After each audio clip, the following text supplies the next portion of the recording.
Le Gabon a été honoré une énième fois devant plus de 40 pays au congrès de l'Union africaine des organisations de transport et de la logistique qui s'est tenu durant 4 jours au Maroc. C'est dans ce cadre que le président Albert Bena Bongo Essono a été face à la presse à son retour de l'aéroport Léomba le mardi 28 octobre 2024. Je vous remercie beaucoup, je remercie mes collaborateurs. Je me suis retrouvé au Maroc pour prendre part, n'est-ce pas, à un premier congrès qui a été organisé par l'Union africaine des organisations de transport et de la logistique. Donc, ils m'ont choisi comme étant secrétaire général, n'est-ce pas, de la Fédération des transports de la communauté économique des États de l'Afrique centrale.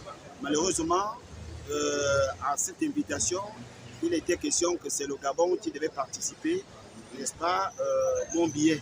Et malheureusement, le Gabon ne l'a pas fait. C'est l'Union européenne qui a pris la charge de l'achat de mon billet et je me suis retrouvé à Casablanca. J'ai encore pris, à partir de Casablanca, j'ai pris le train pour Tanger où se passait le congrès.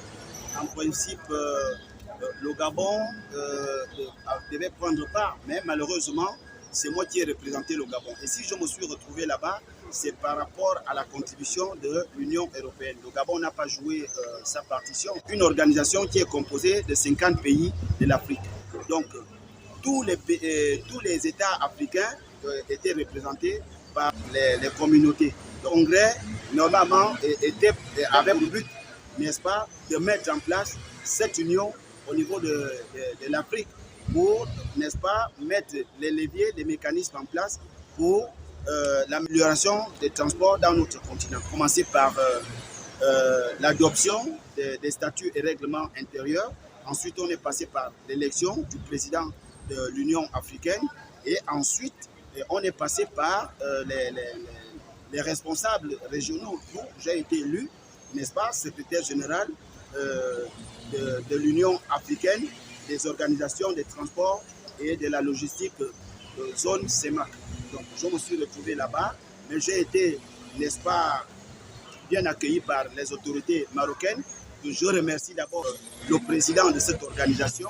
Je remercie aussi les autorités marocaines. J'ai été honoré par rapport, n'est-ce pas, à mes compétences, par rapport à, comment dirais-je, par rapport à la représentativité de la fédération dont j'ai la charge. Donc, je me suis retrouvé là-bas au Maroc et j'ai un grand message. L'Union africaine qui est prête, n'est-ce pas, pour soutenir les autorités, parmi lesquelles le chef de l'État, dans sa vision, dans le transport. Nous allons, à travers l'Union européenne, la Pégasta à travers l'Union européenne et le poste que j'occupe, nous allons aider le président dans ce sens-là, mais il est question d'abord de faire la restitution. Et la restitution, nous devons rencontrer le ministre des Transports et de la mer, nous devons le rencontrer pour lui faire état, mais nous sommes porteurs, je suis porteur d'un message que je dois rencontrer absolument le président de la République, mais pour les raisons de procédure, je dois d'abord rencontrer le ministre des Transports, même si en partant ici, il y a un projet qui en attend parce que nous attendons le ministre des Transports pour le lancement de ces projets où il y a 13 000 Gabonais qui se sont inscrits dans toute l'étendue du territoire national. Nous attendons toujours le lancement de ce projet, 13 000 Gabonais pour la formation, pour le passage de leur catégorie C et D. Face à cette honorabilité du 241 sur le plan international, Zemba Sylvain et Diane Mandambe n'ont pas hésité à donner leurs sentiments. Je voulais féliciter le président de la Fégasta qui revient d'une mission assez importante concernant évidemment la mise en place ou encore le soutien au chef de l'État par rapport à la mise en place sur le transport au Gabon.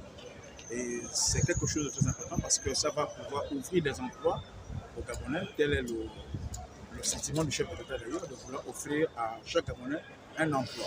Donc le passage de catégorie, comme disait M. le Président de la Fégasta, est très important pour que ceux qui sont en catégorie B puissent aller en C, parce qu'on ne peut pas faire de transport en commun particulièrement au Gabon si on n'a pas de catégorie C. Et donc la formation est vraiment obligée. Et Et cette formation va permettre à ce que nous puissions voir qui est apte, n'est-ce pas, à conduire un taxi, à conduire un bus, à conduire un camion, etc. Parce que, comme vous pouvez le constater, il y a beaucoup d'accidents, tout simplement parce que beaucoup ne maîtrisent malheureusement pas le code. Ce matin, je suis venue accueillir le président de la FEGASTA. Je suis très contente pour la mission qu'il a eu à effectuer au Maroc sur les candidats qui ont été présentés pour une élection. Il a remporté cette victoire, il a brillé et nous sommes très contents de venir l'accueillir ce matin et nous sommes vraiment très contents parce que c'est le Gabon qui gagne. Donc il a vraiment honoré notre pays. C'est la raison pour laquelle ce matin nous sommes là ici à l'aéroport international de Yamba. Après son sac, nous notons que le président Albert Bena Bongo Isono compte rencontrer les autorités du Gabon, à savoir le ministre des Transports et le numéro 1 du Gabon, pour transmettre le message et le projet dont il est porteur des autorités marocaines.